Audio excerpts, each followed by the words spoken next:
Hello again. Tuesday, September 17th, 2019, part 2. I've cleaned up the cardboard from the windstorm. It was a complete mess, disaster, all strewn about the yard. So now it's all tucked into place. I've secured it with rocks, boards, plants, and things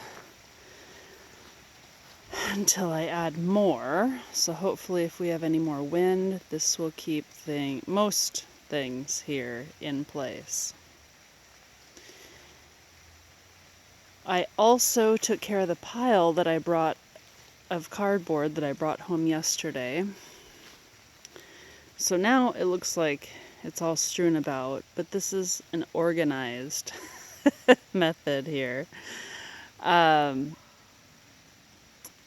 With regular cardboard, it's kind of a pain because I feel the need to remove the tape from the cardboard before I lay it down, because if you don't, then it's still there, and then in the years to come, it's just garbage in your garden.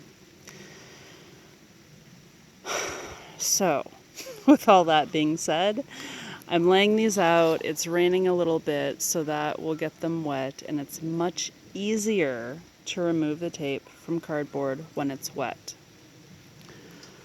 Generally, I prefer these nice square pieces that I get from the feed store.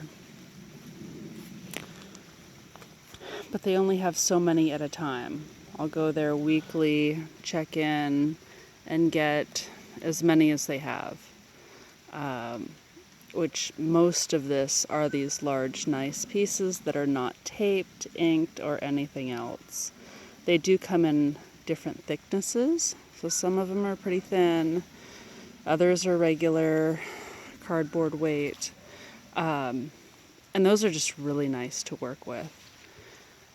But when it comes down to it, and you're trying to get a project done, I try not to get too picky. It's just time consuming. So there's the update of the cardboard situation.